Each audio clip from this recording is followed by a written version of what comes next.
parti. Bonjour à tous, rebonjour. Pour ceux qui sont sur live, c'est un moment toujours un peu bizarre. Des fois, je lance les deux en même temps, des fois non. Là, je faisais un petit point avec Darko parce que j'ai fait des petites bêtises avant de se lancer. J'en suis désolé. Bonjour YouTube, bien sûr. Bonjour à Twitch, encore ceux qui sont avec nous. Bah, déjà, je vous remercie. Vous commencez de plus en plus nombreux à nous suivre. J'essaie de trouver les bonnes formules, les trucs. On se met en place petit à petit. J'essaierai d'avoir des petits machins en plus, des sons, des animations. Je ne sais pas. Il faut que je trouve le temps pour me poser là-dessus. Mais il y a beaucoup de travail sur Paris Fan, bien sûr. Et Darko a raison. D'avance, bon courage à tous ceux qui regarderont le match à 3h. Moi, c'est bon. J'ai la tactique. Ça va pas être simple, il faudrait être solide les gars, mais j'ai ma tactique pour voir le match en direct, parce que je peux pas ne pas voir le match en direct. Déjà en tant que supporter c'est dur, en tant que Paris fanien c'est encore plus compliqué. On se moquera pas de cette petite mèche qui s'en va. Voilà, on se met d'accord là-dessus. Merci à vous. Et donc bien sûr, vous, si vous avez des astuces, vos plans. Quels sont vos plans pour le match en direct sans créer des problèmes? Moi je le dis tout de suite, je vais pas dormir chez moi, parce que sinon faut mettre un réveil. Je peux pas tenir réveil jusqu'à 3h du matin, c'est impossible. Moi quand il est 22h, j'ai l'impression qu'il est déjà minuit, 1h du matin. Je peux pas ajouter 3h. De toute façon ma fille se lève elle est à 6h30 quand c'est une belle journée. Et donc pour éviter de réveiller tout le monde à la maison, eh bien, je vais tout simplement pas dormir chez moi, regarder le match chez mes parents. Je ferai le débrief, les notes et tout comme d'habitude sur Paris Fan. Puis je rentrerai pour le réveil de ma fille et une sieste dans l'après-midi. Voilà le plan parifanien pour suivre cette rencontre en direct sans trop souffrir. L'avantage de mon travail, on va dire, c'est que je peux faire une sieste dans l'après-midi, sauf s'il y a des folies mercato. Dans ce cas, j'incendierai tous les médias. Mais ça va le faire. Ouais, Darko aussi va être fatigué, ça va être dur, le sport, le match. En plus, moi, jeudi, bien sûr, je sais pas s'il sera là. J'aurai nos chers U18, période intense, on fait les listes, c'est compliqué, il faut être attentif à tout. Beaucoup de discussions entre coachs, c'est intense. Mais vous n'êtes pas là tous, pour ça on en parlera un moment si vous voulez poser de ce fameux club de foot dont je n'ai jamais donné la ville pour le moment, ça viendra peut-être un jour. Voilà, bon courage Darko, bon courage à tous ceux qui vont regarder le match. Pour l'instant on va se poser la classique Paris Fan qui existe depuis peut-être 4-5 ans, je sais plus. Le point sur le groupe, l'équipe parisienne possible, nos pronostics. Et pour ça, on n'oublie pas le petit j'aime sur la vidéo, ça fait plaisir. Là, le mercato, ça vous a plu? Eh bah, ça me fait plaisir aussi. Bien sûr, c'était un plaisir à faire, pour de vrai. C'est toujours un plaisir d'être avec vous. Abonnez-vous aussi en activant la cloche pour rien manquer sur YouTube, pour rien manquer sur Twitch aussi. On est là, on donne le maximum. C'est un plaisir. On se lance. PSG, Botafogo. Le point sur le groupe parisien, il va être assez simple. Il y a Barcola qui a repris l'entraînement. Lui, ça a l'air d'être bon. Il devrait être là pour le match. Ça fait un moment qu'il s'entraîne avec le groupe. Là, je crois que c'est dimanche. Il avait écourté la séance quand même. Mais bon, il s'est entraîné lundi. Mardi, les joueurs ont eu un jour de repos. On attendra la nouvelle de mercredi. Parce que moi, quand j'enregistre, on est mercredi. Mais on est avant l'entraînement du PSG. En tout cas, avant les nouvelles. Et donc, visiblement, Barcola sera bien présent. Dembélé, il y a un énorme doute, je pense qu'il ne sera pas là. Tout simplement, il n'a pas encore repris l'entraînement collectif au moment où je parle. Il a travaillé que à l'écart. Même Seattle lundi, ça va être très serré. Peut-être la suite. Moscardo, je sais pas. Peut-être s'il s'entraîne aujourd'hui, il n'a pas été absent longtemps, on ne sait jamais. Mais lui aussi, je m'attends à ce que ce soit compliqué. Et avec tout ça, on va passer gentiment à la compo. Je vous l'affiche, on en parle, on se fait plaisir. Bam! PSG contre le Botafogo. Oh là là! Et on commence avec une très, très mauvaise nouvelle. Une punition, peut-être, trouver les... Je sais pas comment on peut le nier, on peut le huer, ça c'est certain, mais quelle honte, Darko, de ne pas avoir préparé ta compo. Mais que fais-tu? Tu crois quoi? Là, tu te reposes sur tes lauriers. Tu sais quoi? Armée numérique, on s'amuse bien, et tu nous fais ça, comme ça, la chute, le coup qu'on vient de prendre dans la tête, vraiment terrible. J'espère que sur YouTube, vous étiez mieux préparé que Darko, parce qu'il m'a déçu. Moi, ma compo était bien là, j'ai énormément réfléchi. Déjà, je suis obligé de... Voilà, je m'énerve sur Darko, mais il avait tout bon pour la dernière fois. Je m'attendais à plus de rotation, ça n'a pas trop tourné, et je sais pas si cette fois... ça va tourner, je me pose des vraies questions. Peut-être que Nana pourra nous dire ce qu'il faut comme compo, bien sûr. Bonjour à toi depuis la Belgique, il me semble. Salut Nana, on se lance sur la compo avec une... Voilà, comme je disais, on peut huer un petit peu Darko qui ne s'était pas préparé. Je laisse Donnarumma dans le but. Je ne sais pas si Safonov jouera un moment, peut-être le 3e match. Déjà, avant de faire les joueurs par joueur, je vais vous dire globalement la compo, je l'ai pensé un tout petit peu de rotation. Si vous avez déjà regardé, vous l'avez vu. Mais globalement, une équipe type quand même, parce qu'on a joué dimanche. Là, c'est dans la nuit, c'est jeudi en gros pour les Parisiens. Pour moi, ça laisse un peu de temps quand même, ça va. En plus, contre l'Atlético, même s'il faisait chaud, on a pu gérer assez tranquillement. Alors, vraiment, le PSG a eu la possession pendant presque, je crois que c'est autour de 75% de possession. Il y a une partie du match joué à 11 contre 10. On a mené, on a géré le ballon. Donc je m'attends plutôt à de la rotation et faire tourner plutôt sur le troisième... pas la rotation, pardon. Et faire tourner sur le troisième match contre Seattle qui arrivera dès lundi. Ça pour moi, ça laisse assez peu de temps. En plus, si on gère contre Botafogo, on est premier ou presque assuré. Donc voilà, là c'est la grosse équipe. On tape Botafogo qui a gagné 2-1 contre Seattle. Sauf que si on gagne, la première place elle est quasiment acquise. Je crois que ce serait même officiel, on va dire, en plus avec la différence de but si on se le fait. Voilà, je pense qu'on va être assez tranquille. Et Nana est allé dans ce sens-là. D'ailleurs, je viens de voir, on assure la qualif. Puis on fait tourner la compo de Darko, Donnarumma, Zaire Emery à droite, Beraldo, Pacho, Hernandez, Mayulu, Neves, Ruiz, Barcola, Ramos, Kvara. Ah bon, on a la même attaque. On a la même attaque. Le reste, presque pas du tout. Aucun joueur en commun, en tout cas pas au même endroit. Plus de rotation, du coup, pour Darko cette fois. Je comprends. De toute façon, là, vraiment, les compos, pour moi, il y a plein de possibilités. C'est toute la force, je le dis à chaque fois, de Luis Enrique. Tout est possible, tous les joueurs peuvent jouer techniquement sans que ce soit choquant. Il y a des joueurs qui peuvent se reposer, on n'est pas choqué, on l'a déjà vu plein de fois. Et cette équipe, quand on a tourné en Ligue 1, en Coupe de France, peu importe, on a toujours la même idée, toujours la même force collective, donc je m'inquiète pas du tout. Mais Donnarumma dans les buts, je pense que Safonov s'il joue sera plutôt contre Seattle. Du coup, ce sera le moment de faire tourner. Tenas ne jouera pas pendant les compétitions. Hakimi à droite parce que il peut en général pas mal enchaîner. Il n'a pas joué le deuxième match avec le Maroc, donc il a eu une belle pause avant de rejouer là avec le PSG contre l'Atlético. Donc je pense qu'il peut enchaîner. Voilà, je pense, mais je suis pas sûr. Darko, il ferait bien souffler Hakimi, Vitinha et Mendes. Peut-être. Peut-être pour Mendes et Vitinha, j'ai eu un doute. Je vais faire quand même dans l'ordre. Mais Hakimi, je pense qu'il peut enchaîner. Ça fait 2 matchs. C'est pas énorme si, comme je le disais, c'est reposé pour le deuxième match avec le Maroc. Marquinhos, gros doute. Il a beaucoup joué. J'ai failli mettre Beraldo. J'ai une énorme hésitation entre les deux. Pour moi, ce sera. Je pense que Pacho va enchaîner. Pacho, il joue tout le temps. Il n'est jamais blessé. C'est une machine, le gars. Mais je pense que je verrais bien soit équipe type. Les deux jouent là et tournent après contre Seattle tranquillement. Genre un Camara, Beraldo. On sera tranquille. Soit il y a Beraldo qui joue là ce match-là à la place de Marquinhos, par exemple, et il joue après contre Seattle à la place de Pacho. J'envisage ça sinon. Mais encore une fois, il y a eu du temps. Ça. Ouais, un chewing-gum. Le rock Pacho. Un chewing-gum et ça repart. T'as bien raison, Darko. Il repart assez tranquillement, notre cher Pacho. Nuno Mendes, encore un gros doute, mais il sort assez souvent. Même s'il a joué avec le Portugal assez longtemps, il sort assez souvent. Est-ce qu'il peut enchaîner ?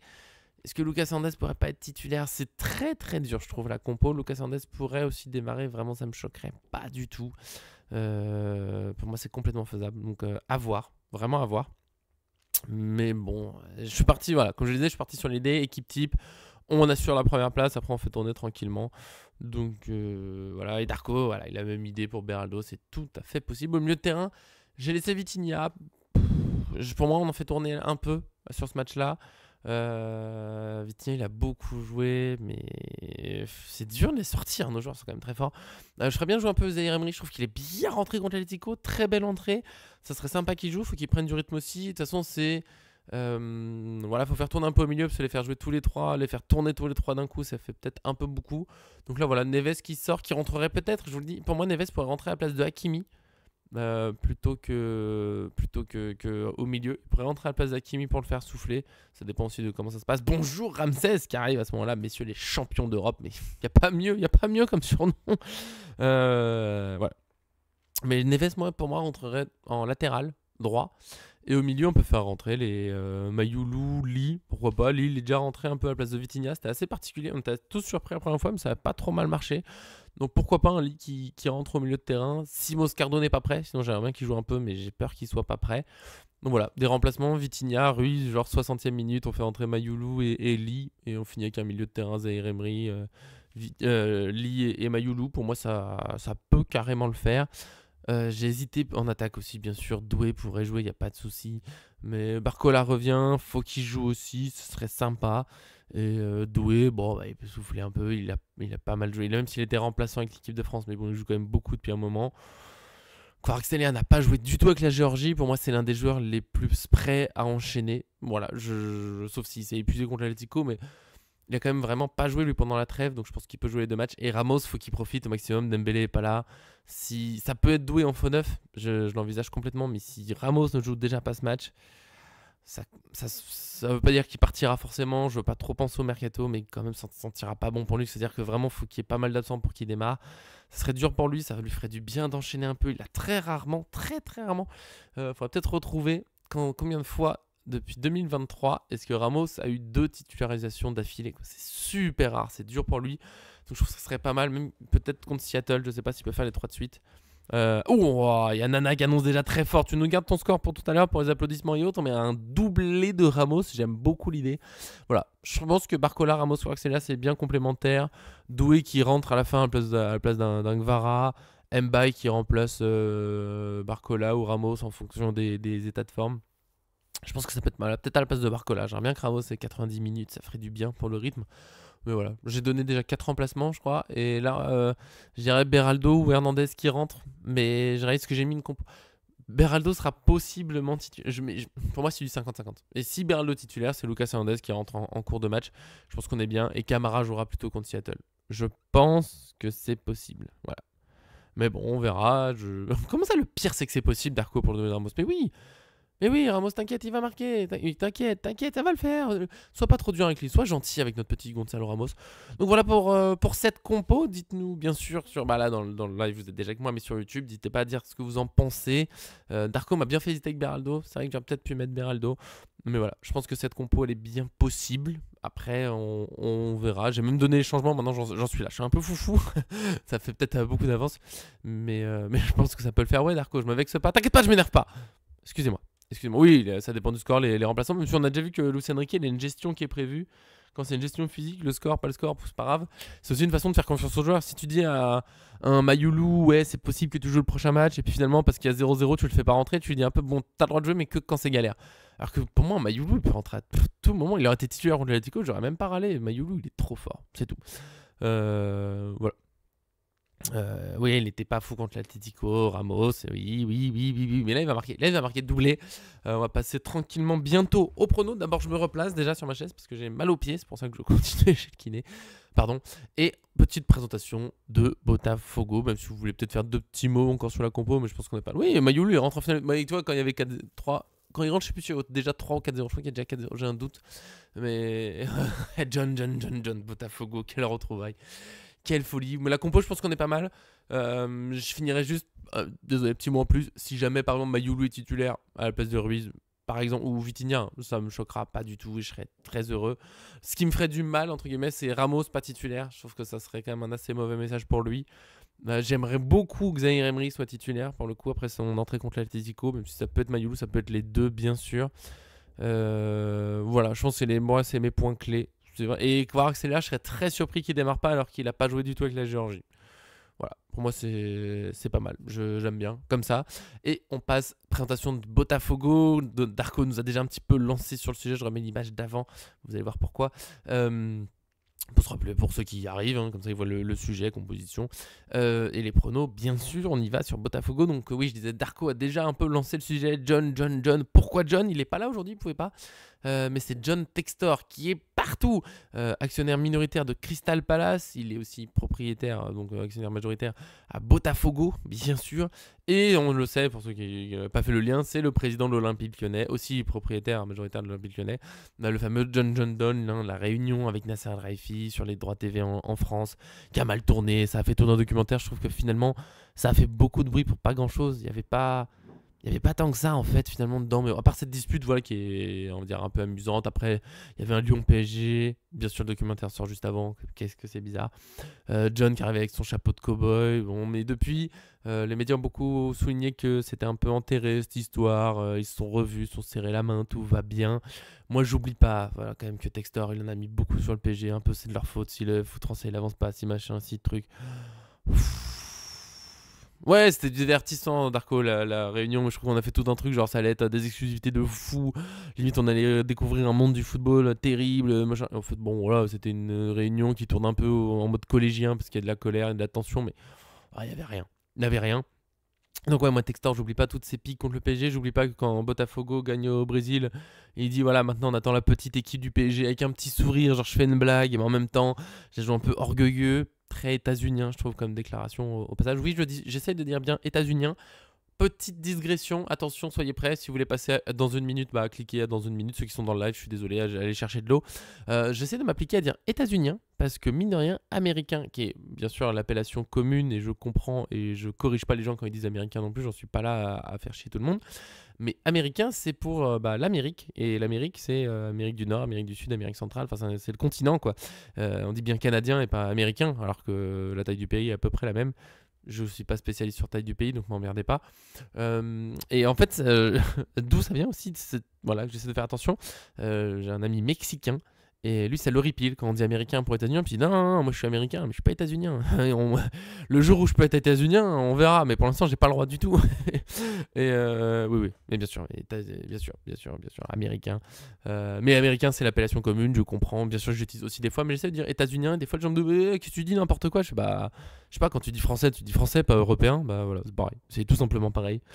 Comme les Hollandais, je sais que ça se dit en anglais, je sais que c'est une appellation aussi qui existe, mais en France, techniquement en français, c'est néerlandais, enfin c'est pays basois, même si on a envie.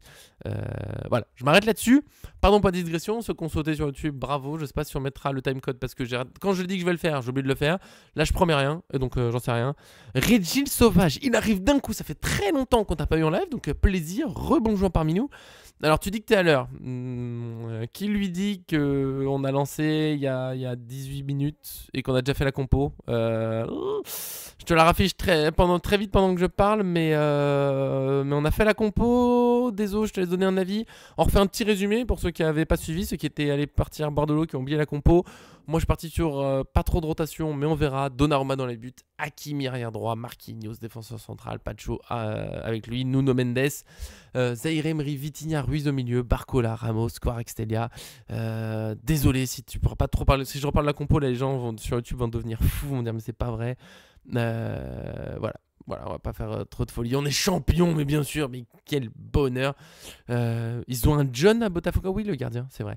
Reggie m'autorise à continuer, donc on revient. Désolé pour ceux qui ont fait la petite pause. Je remets, mais voilà, la compo, si tu veux la commenter, Reggie, tranquillement. Voilà, comme ça, t'es à jour. Et on passe sur Botafogo, petit... Oula, ça c'est pour après. Ça c'est pour après, pardon. Les petits plats, bien sûr, pour la tradition. Ceux qui connaissent pas, ceux qui ont venu, je me dis, mais qu'est-ce qu'il fout, le gars? Non. Petite présentation de Botafogo, un mercato récent relativement sage, en tout cas très peu de départ, une équipe qui n'a pas trop changé parce que c'est Botafogo, alors nous on ne connaît pas trop, forcément je ne connaissais pas du tout toute l'équipe. Spoil culinaire, je suis désolé, en plus le plat a l'air délicieux, petit spoil culinaire, petite avant-bouche. Pour ceux qui mangent en même temps, mangent très bien, ceux qui ne mangent pas bientôt et qui ont déjà faim, ça va être très dur, je vous préviens. Botafogo, champion du Brésil, qui a gagné la dernière Copa Libertadores. Alors c'est pas là à l'été 2025 parce que leur saison s'est décalée par rapport à nous, c'est sur l'année en gros, l'année civile. Copa Libertadores, c'est l'équivalent de la Ligue des Champions en Amérique du Sud, donc ils l'ont gagné, d'où l'orgueil de John Textor prêt à accueillir le petit PSG, tout ça. Donc voilà, très belle période pour Botafogo, eux sont au milieu de leur championnat, mine de rien on l'oublierait. Nous c'est fin de saison machin, eux c'est notre gestion physique. Est-ce que c'est mieux, moins bien, je ne sais pas, mais en tout cas ils sont au milieu de leur championnat. Il y a eu 11 journées de championnat et Botafogo pour l'instant est 5e du championnat brésilien, donc plutôt bien placé. Ils sont pas du tout hors course pour le titre, c'est pas non plus un début de saison extraordinaire. Dernière mercato, ils ont eu que 2 départs. C'est pas énorme. Voilà, il y a un joueur qui était prêté qui est reparti. Je sais pas si vous voyez bien son nom. Je peux pas zoomer trop plus. Il y a Hugo qui est parti on ne connaît pas trop. Dans les recrutements qu'on pourrait connaître, je sais pas, pour les plus assidus du football européen, il y a Arthur Cabral qu'on a pas mal vu au Benfica. Je crois qu'il était à Fiorentina ou un truc comme ça avant. Il y a 2-3 noms qu'on peut connaître. Je mettrai j'ai une compo probable qui vient juste de l'un de leurs derniers matchs. Je promets rien. C'est même pas la compo contre Seattle. Thiago Almada, bien sûr, dans les transferts. Histoire très bizarre de transfert entre Lyon, Botafogo. Petite magouille financière de multipropriété qui a fait énormément parler. C'est là-dessus que Botafogo, on les a bien vus aussi. Oui, bien sûr, on va pouvoir se reposer. Reggie pour venir la compo, peut-être. Pour moi, ils vont se reposer en cours de match. Oh, pardon, j'ai fait un petit changement d'endroit. Mais voilà, mercato, pas mal, quelques petits recrutements. On essaie d'être ambitieux côté Botafogo, même si, bon, pas des joueurs. Arthur Cabral, quand même, gros, 12 millions d'euros pour un club brésilien, c'est plutôt une grosse dépense. Voilà, on va voir si ça marche pour lui. Botafogo, pour l'instant, cette saison est parmi les 5e meilleures attaques du championnat brésilien. 14 buts inscrits en 11 matchs, c'est très correct. Flamengo est déjà à 24 buts inscrits, je trouve ça fou. L'équipe qui a moins marqué, le Sport Recife, est à 5 buts seulement. Désolé pour eux. Et donc Botafogo, deuxième défense du championnat brésilien. 7 buts encaissés seulement. Même sur 11 journées, c'était déjà pas mal. Mais bon, deuxième meilleure défense. Flamengo, meilleure défense avec 4 buts. Flamengo, gros début de saison. Et les derniers, Juventud a déjà 24 buts encaissés en 11 journées. Coach, je crois qu'on bosse la défense. C'est chaud, 24 buts en 11 journées. Ça fait, aïe. Botafogo, les 5 pardon pour cette sortie de route. Je sais pas ce qui s'est passé. Botafogo, donc 5 derniers matchs, ils ont été éliminés de la Coupe du Brésil par un pas énorme club, on va dire Capital Esporte Clube. Voilà, match frustrant, 66% de possession de balle, 15 tirs à 9, mais défaite 1-0, c'est la vie de la coupe. Ils ont joué en Copa Libertadores, ils ont réussi à gagner par contre en jouant à 10 pendant une grosse partie du match contre un club que je ne connais pas trop, Universidad de Chile, on va pas faire semblant. Après, il y a des matchs de championnat, ils ont gagné contre Santos 1-0 en jouant 11 contre 10, ils ont gagné contre Serra 3-2, et là, Coupe du Monde des clubs, victoire 2-1 contre Seattle. Et ce qui me surprend, je voyais, sans connaître tous les détails, je vois vos messages. Oui, on devrait taper Botafogo, on parle des pronos après. Ouais, Neves. Reggie dit que Neves commence à devenir rouge, c'est vrai, le pauvre. Moi, je le mets au repos. Tu connais Nana, le club? Est-ce que tu peux nous dire pourquoi particulièrement? Est-ce que tu connais bien le club? Ça m'intéresse, dis-le dans le chat, j'en ferai un petit détour là-dessus. Pour Botafogo, ouais, victoire contre Seattle. Et je disais, moi, je voyais plutôt, je sais pas, vraiment par... comme ça, sans trop connaître, avant de commencer à faire la présentation de l'adversaire, parce que du coup Seattle, je commence à travailler dessus. Pour moi, Botafogo, c'est au-dessus de Seattle. Enfin, vraiment très rapide, parce que si on résume le foot comme ça, ouais, ça c'est au-dessus, ça va gagner. C'est un peu dur. Mais je pensais que Botafogo serait, voilà, relativement tranquille. Ah, donc Nana, un ami qui vient de Chili. Et la classe, bravo. Désolé pour la défaite contre Botafogo. Du coup, tu lui passeras mon désolé, si jamais ça l'intéresse. S'il s'en fout, je comprends, je lui fais quand même des bisous. Ouais, Botafogo donc a gagné 2-1 contre Seattle, mais seulement 40% de possession, pas fou. Et surtout 12 tirs à 23. Ils ont subi Botafogo contre Seattle. Et l'entraîneur de Renato Paiva, on va dire, je suis pas sûr de la prononciation, était pas super content en conférence de presse après le match de Botafogo. Il a notamment souligné qu'il y a eu des erreurs qu'ils peuvent pas refaire contre le PSG, sinon il a pas dit on va se faire taper, mais c'est ça ce que ça veut dire, c'est que contre le PSG ça va être très très dur. Voilà. Botafogo arrive pas dans les meilleures conditions pour moi, c'est une équipe... Donc oui, il y a bien un John dans les buts, comme John Textor, peut-être un hommage. Vitinho, arrière droit, ça c'est assez rigolo. Alex Telles, on a pu connaître... Il a été... Je veux pas dire de bêtises, mais je crois, il me semble bien, il y a plusieurs années, il était évoqué au PSG avant de passer genre Juventus ou un truc comme ça. Je me demande si je confonds pas avec un autre joueur. Mais ouais, évoqué au PSG. Vitinho, c'est marrant. On dirait vraiment ils ont essayé de recruter un Vitinha. Ouais, quand il était à Porto. Mais avant de partir, quand il part de Porto, il va où, Alex Telles? C'est ça que je sais plus. Ah, Manchester? Oula. Oh, est-ce que je confonds pas encore? Il y a trop de joueurs dans le monde, il y a trop de mercato chaque année. Manu, ouais, c'est ça. Il passe par Juventus ou c'est juste dans ma tête? Je sais pas pourquoi je le vois qu'il y a un maillot. Ou c'est juste parce que je l'ai vu avec le maillot de Botafogo et du coup mon cerveau fait l'association blanc-noir Alex Telles. C'est possible, hein. Après, à Séville. Bah écoute, je suis allé sur sa page. Porto, Séville. Al Nasser, oh, wow. Ouais, on a failli passer chez nous. Enfin, failli. Il a été évoqué chez nous, ça s'est jamais fait.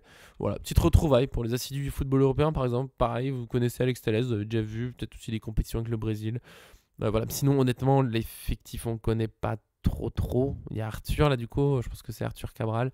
Mais c'est pas une équipe qu'on connaît super bien, c'est pas une équipe qui m'inquiète. Vous avez vu cette petite glissade vers le prono? C'est bon, je commence. Le style de jeu, plutôt une équipe offensive, plutôt une équipe qui a la possession j'ai pris ces 5 derniers matchs, la possession quasiment à chaque fois, sauf contre Seattle, ce qui me surprend. L'entraîneur de Botafogo en conférence de presse, quand il parle des erreurs de son équipe, il parle du fait qu'il aime défendre, mais défendre avec la possession. Donc je m'attends à une équipe qui d'habitude aime avoir la possession et qui là l'aura pas, et ça peut être terriblement difficile.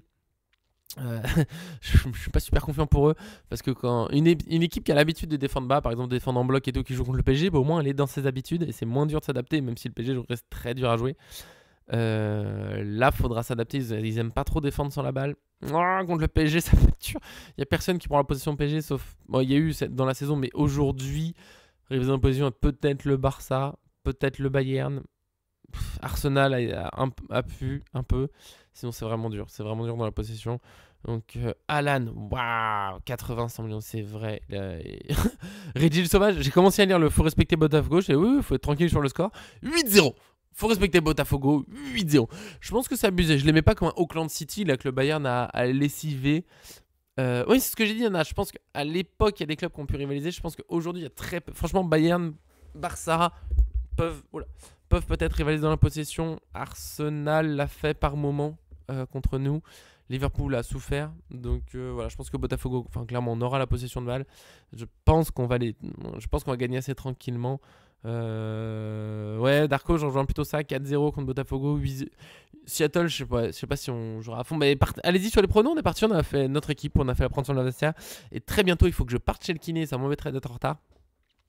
Donc les pronos, ouais, bah Darko, t'as donné le mien, moi c'est 4-0. Le PSG est vraiment concentré. Mais je sais pas s'il y aura tous les... Je pense que Botafogo va un peu blinder, va tenter de s'adapter. J'étais à 4-5-0, ça peut aller vite. Mais 4-0 pour de vrai, on se rend pas compte. Enfin, en fait, maintenant 4-0, des fois ça paraît un peu petit joueur parce qu'on s'est habitué à un PSG qui est tellement fort. Mais 4-0, c'est déjà un gros score hein, dans le foot. 5-0, Nana, je prends. N'hésitez pas à mettre les buteurs et surtout à les remettre si vous pouvez sur YouTube. Ça m'arrange pour éviter d'oublier des applaudissements et autres. Darko, 4-0, doublé de Gvara, un but de Barcola, un but de Mayoulou. C'est quoi ça, Darko? C'est quoi ça? Hein? Voilà, Nana, merci, ça c'est du sérieux. Ramos doublé. T'as oublié Ramos dans tes buteurs. Tu es naze, Darko, tu es nul. Mbaye, un petit but, de Gvara, un petit but, Mayoulou, un petit but. Je prends pour ce 5-0. Moi, j'ai bien sûr. Pardon, Darko. Un but de Ramos dans ce 4-0, c'est sûr. Un but de Barcola.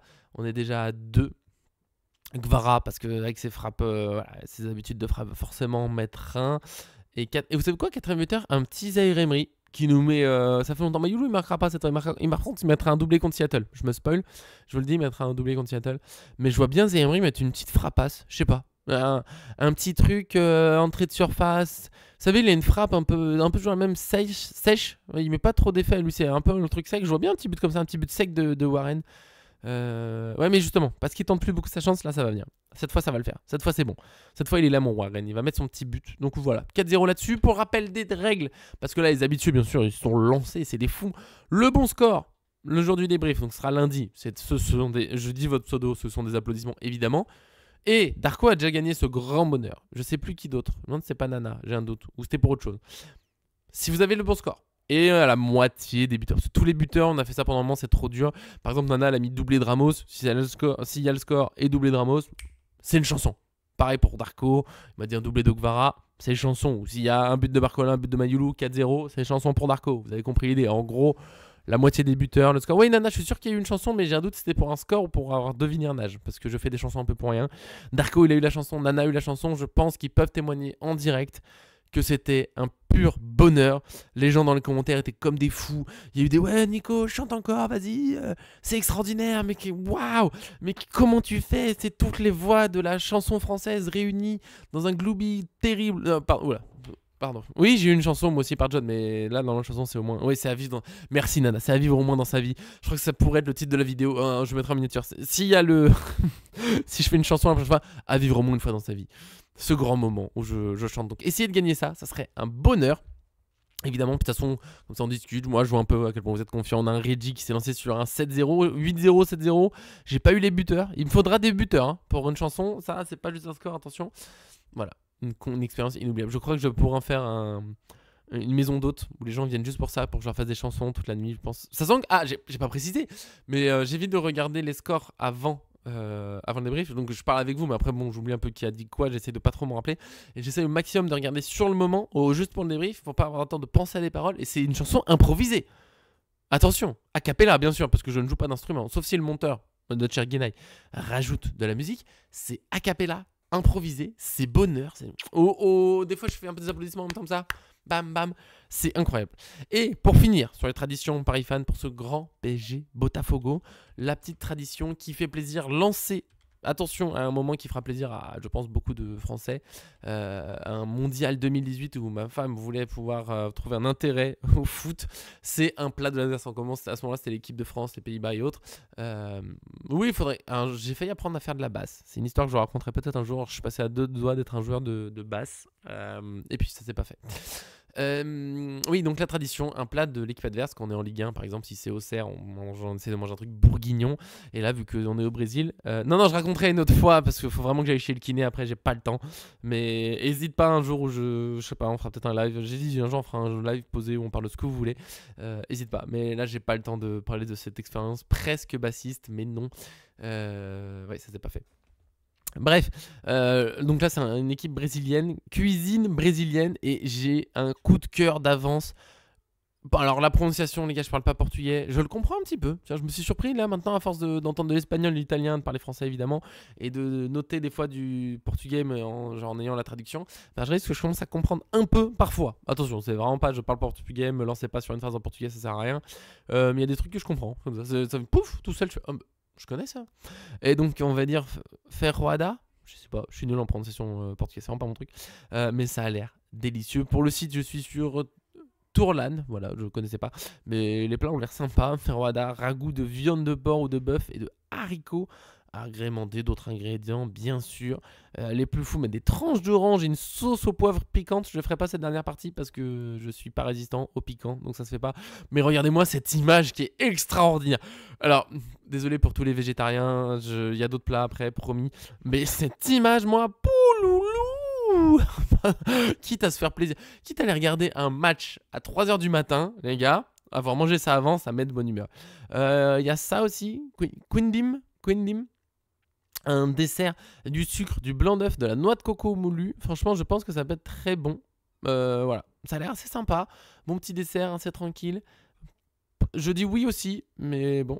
Bridaguero, je crois que c'est version locale, praliné à la truffe. Peut-être pas facile de vous trouver ça si vous voulez vous lancer. Ah, désolé, on passe pour ceux qui aiment pas la coco, bien sûr. Coco, c'est vite, on aime beaucoup, on n'aime pas du tout. C'est rare, les gens qui aiment moyennement. Juste, ouais, ça va. Moi, j'aime pas. En fait, quand j'en mange des fois, je me dis, ah, en fait, ça va. Non, et je trouve qu'il y a un goût derrière que j'aime pas du tout. Voilà, celui-là, très dur. Il est joli, mais bon, voilà, peut-être compliqué de se lancer. Oui, la coco, c'est comme la chlorure. Enfin, si je pouvais mettre ça en titre. Le jour où on a une chaîne YouTube avec plein d'abonnés, je mets des titres comme ça, où on n'a plus rien à faire des titres. On a plus besoin de tirer des gens quand on a 2 millions d'abonnés. La coco, c'est... PSG Botafogo, la coco, c'est comme la coriandre. Ça serait magique. Je sais, peut-être que je pourrais, je sais pas. Peut-être qu'il faudrait le voir. Ouais, ça, je suis pas trop fan. Ça, oui. Oui, ragoût de fruits de mer, poisson, crevettes, eau de fruits de mer, petit bouillon à base de lait de coco. Mais j'aime pas trop la coco en elle-même, mais les plats à base de lait de coco, attention, il y a des bangers, il y a des choses à se manger. Voilà, tomates, épices, ça peut être très sympa. Ça, je pense, ce petit ragoût, je trouve, il donne bien envie la petite cassette, mais aussi assez dur à faire. Je sais pas, je vais peut-être pas faire les 10 plats. Voilà, il y a des petits pains au fromage, ouais, ça m'a pas trop convaincu. Caipirinha, oula, bah, consommer avec modération, mais qu'est-ce que c'est bon, bordel, j'en prends à chaque fois que je vais au restaurant, quoi. Oui, lait de coco, c'est délicieux, Darko, on est d'accord. Le petit dessert là, mais c'est riolé en dessous. Et ça, je suis déçu. Parce que sinon, ça fait un peu tiramisu. En fait, j'ai cru que c'était un tiramisu à la base, mais ce qu'on voit là, c'est du riolet en fait. C'est pas une mousse, c'est le riolet. Mais j'arrive sur un truc. Voilà, j'arrive là-dessus, je finis là-dessus, je suis désolé. Avant de voir, je suis ouvert à tous les plats possibles, mais quand je suis tombé là-dessus, quand je revois ça, je sais pas, ça me dégoûte. Je sais pas pour vous, mais moi, le visu me dégoûte. Je dis pour rien. Et ça se trouve, c'est délicieux. Takacha, je sais pas comment ça se... C'est une soupe, ok. Consommée par les indigènes du Nord, et c'est peut-être super bon. Un bol fait de courges, incroyable. Il y a de la feuille de jambier, bien sûr, qui a un effet anesthésiant, mais pourquoi pas. Un bouillon de manioc, mais oui, des crevettes séchées, des piments, mais ça a l'air fou. Je suis sûr que c'est des saveurs que j'ai jamais mangé quelque chose de proche de ça, et ça se trouve, c'est délicieux. Moi, le visu me rebute. Je sais pas si c'est que moi, voilà, je sais pas si c'est un truc bloqué dans mon esprit, dans mon cerveau, mais je peux pas. Ça, oui, ça va faire bon ragoût, bœuf, lard, oignon. Je pense qu'on se rapproche du bourguignon brésilien, finalement. Voilà, je vous le dis. Et on finira là-dessus, oui, bien sûr. Ouais, ça donne pas... Mais ça doit des saveurs... J'aimerais bien goûter, pour de vrai. En fait, quand... Oui, je suis un gros mangeur de viande, on va pas se mentir. Pardon, Reggie, pardon. Oui, gros mangeur de viande, je m'en cache pas. Mais le plat... En fait, de visu, pas du tout, mais quand je lis la description, je me dis putain, j'aimerais bien essayer. C'est que des goûts. Enfin, la crevette, je connais, merci. Mais bouillon de manioc, des trucs comme ça, je connais. Voilà, j'aimerais bien essayer. Feuilles de jambier, j'ai aucune. Voilà, c'est peut-être fou. Faut que tu ailles, Darko. On finit là-dessus. Caipirinha, consomme. Franchement, il y a de quoi se faire. Le plat brésilien. Essayez de rejoindre cette tradition. Donnez-moi votre avis. Nous, on essaiera de se faire un truc proche de ça. Je vous dis, c'est celui-là qui a gagné le cœur de moi et ma femme et moi. Coco 20, mais t'as bien raison, Reggie, évidemment. Voilà. Si vous testez l'un des plats, ça me ferait plaisir. Faites un petit retour. J'essaie de vous faire découvrir des trucs. Voilà, c'est le petit truc en plus de Paris Fan. On se fait plaisir. On est comme ça. Je coupe cette partie plat pour vous dire au revoir. Salut Darko. Merci d'avoir été là. Merci Reggie, bien sûr. Des gros bisous. On se retrouve pas lundi pour le live débrief. Qu'est-ce que j'ai dit lundi tout à l'heure? Mais je suis un grand fou. Ça sera vendredi puisque le match est dans la nuit de jeudi à vendredi. Donc vendredi, avant de faire ma sieste, je pense, un truc comme ça. Je sais pas encore comment je cale ma journée. J'ai pas l'horaire. On va partir sur 14 h. Mais j'ai dit lundi, je suis désolé. Vendredi, on fera peut-être du coup le débrief plus Seattle PSG parce que le week-end j'aurai du mal. J'ai un match avec mes chers U18 en plus le dimanche. La journée va passer vite. Le samedi, c'est sacré. Donc on verra. En tout cas, on se voit voilà. Vendredi, normalement, il n'y a pas de vidéo ce jeudi. Ce sera petit repos sauf grosse nouvelle mercato. Dans ce cas, j'essaierai de mettre un petit truc sur les réseaux sociaux pour vous dire qu'il y a un live qui arrive. Mais si vous voyez pas de nouvelle mercato, voilà, un petit moment de repos, ça fera du bien avant une soirée énorme. Ouais, Seattle, c'est compliqué en timing. Je vais voir, je réfléchis à tout ça. Vendredi, 14 h, c'est à peu près sûr. Jeudi, on voit s'il y a du mercato. En tout cas, merci Reggie, merci Nana, merci Darko, merci tous ceux qui passent, évidemment. Mais ceux qui commentent pas aussi, on pense à vous, on vous aime. Merci d'être là, merci d'être avec nous. Vous êtes de plus en plus nombreux sur Twitch, sur YouTube, donc c'est un bonheur. On continue, je vous aime, des gros bisous. C'est parti, merci pour le kiné, c'est horrible. Les premières séances de rééducation, c'est... faut s'en remettre après. Et on est champion d'Europe, merci. Un petit coucou à Ramsès, bien sûr, un bel hommage. Des gros bisous, belle journée, profitez bien et bon match à tous. Merci pour le courage, merci.